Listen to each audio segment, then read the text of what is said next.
अध्याय 3। यहूदा के राजा यहोशापात के 18वें वर्ष में अहाब का पुत्र यहोराम शोमरोन में इस्राएल पर राज्य करने लगा और 12 वर्ष तक राज्य करता रहा। उसने वो किया जो यहोवा की दृष्टि में बुरा है, तो भी उसने अपने माता पिता के बराबर नहीं किया, वरन अपने पिता की बनवाई हुई बाल की लाठ को दूर किया।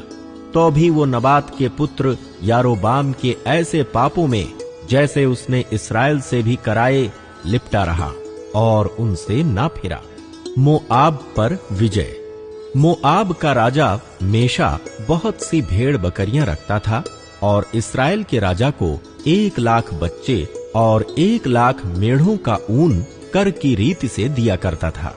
जब अहाब मर गया, तब मोआब के राजा ने इस्राएल के राजा से बलवा किया। उस समय राजा यहोराम ने शोमरोन से निकलकर सारे इस्राएल की गिनती ली। तब उसने जाकर यहूदा के राजा यहोशापात के पास यूं कहला भेजा, मोआब के राजा ने मुझसे बलवा किया है, क्या तू मेरे संग मोआब से लड़ने को चलेगा? उसने कहा, हाँ, मैं चलूंगा। जैसा तू वैसा मैं, जैसी तेरी प्रजा वैसी मेरी प्रजा, और जैसे तेरे घोड़े वैसे मेरे भी घोड़े हैं। फिर उसने पूछा, हम किस मार्ग से जाएं? उसने उत्तर दिया, एदोम के जंगल से होकर। तब इस्राएल का राजा और यहूदा का राजा और एदोम का राजा चले, और जब 7 दिन तक घूम कर चल चुके, तब सेना और उसके पीछे पीछे चलने वाले पशुओं के लिए कुछ पानी ना मिला। तब इस्राएल के राजा ने कहा, हाय, यहोवा ने इन 3 राजाओं को इसलिए इकट्ठा किया कि उनको मोआब के हाथ में कर दे।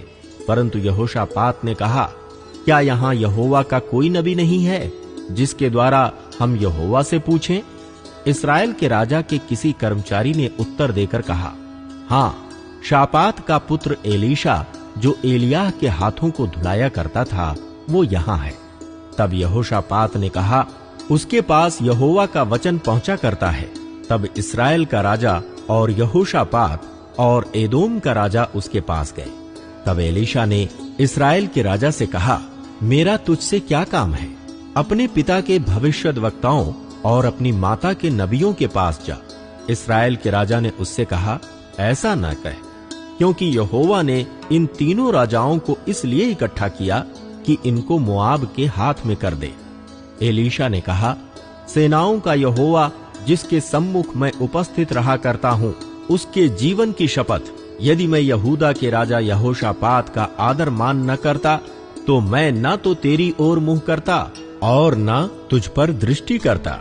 और अब किसी बजाने वाले को मेरे पास ले आओ।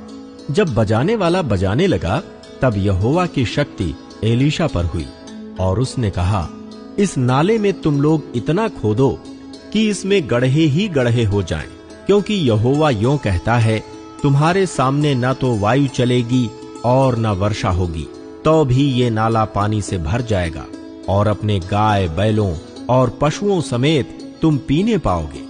और ये यहोवा की दृष्टि में छोटी सी बात है। यहोवा मोआब को भी तुम्हारे हाथ में कर देगा।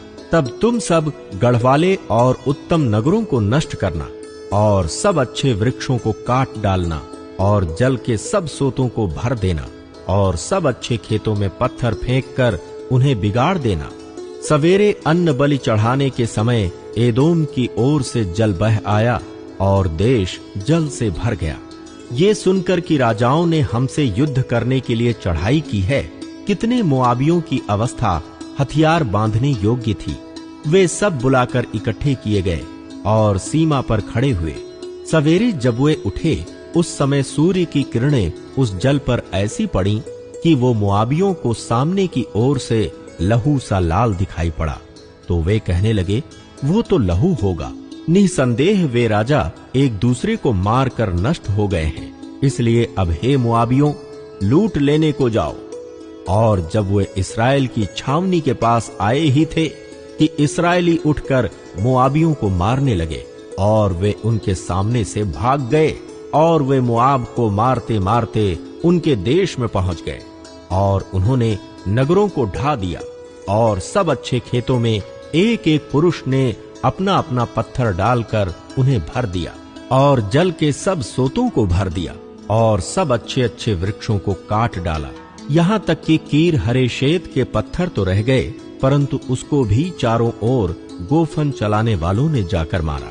ये देखकर कि हम युद्ध में हार चले, मोआब के राजा ने 700 तलवार रखने वाले पुरुष संग लेकर एदोम के राजा तक पांति चीर कर पहुंचने का यत्न किया, परंतु पहुंच ना सका। तब उसने अपने जेठे पुत्र को, जो उसके स्थान में राज्य करने वाला था, पकड़कर शहर पनाह पर होम बलि चढ़ाया। इस कारण इस्राएल पर बड़ा ही प्रकोप हुआ, इसलिए वे उसे छोड़कर अपने देश को लौट गए।